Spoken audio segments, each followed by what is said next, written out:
இந்த video skip பண்ணாதீங்க.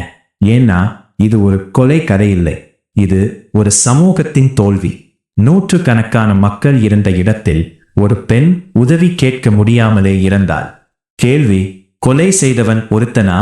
2016 June 24 Chennai. இதுதான் நுங்கம்பாக்கம் ரயில் நிலையம். ஒவ்வொரு நாளும் 1000 பேரின் வாழ்க்கை தொடங்கும் இடம். அந்த நாள் சுவாதிக்கும் அது ஒரு சாதாரண நாள்தான். ஆனா அது அவளோட கடைசி நாள். அந்த கூட்டத்தில் ஒரு நிழல். அவன் மட்டும் வேற மாதிரி நகர்த்தார். அவன் நேராக அவளிடம். அடுத்த சில வினாடிகள் எல்லாமே முடிந்தது. ஒரு தாக்குதல். மீண்டும் மீண்டும் மக்கள் பார்த்துக்கொண்டே இருந்தார்கள். இந்த வழக்கின் உண்மையான பயம் கொலை இல்லை. அவள் தனியா இல்லை. அவளைச் சுற்றி மக்கள் இருந்தார்கள். ஆனா யாரும் முன்னே வரவில்லை. இந்த வழக்கை நாட்டே பேச வைத்தது சிசிடிவி. அந்த காட்சியில் அவன் அமைதியா நடந்து போகிறான். யாரும் தடுக்கவில்லை. போலீஸ் சொன்ன கதை ஒரு பெயர், ராம்குமார்.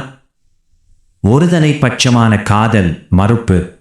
அதுவே காரணமா? அவன் கைது செய்யப்பட்டான். உண்மை வெளிவரும் என்று நினைத்தார்கள். ஆனா சிறையில் அவன் இறந்துவிட்டான். இப்போதான் கேள்விகள் ஆரம்பம். ஒருத்தன் மட்டும்தானா? தற்கொலை உண்மையா? ஏன் இன்னும் சந்தேகம்? இந்த வழக்கு முடிவடையலையா? அது மூடப்பட்டது. அந்த காலை 7 நிமிடங்கள் ஒரு உயிர் போனது. ஆனா அந்த 7 நிமிடங்களில் ஒருத்தர் முன்னே வந்திருந்தா இந்த கதை வேற மாதிரி இருக்கும்.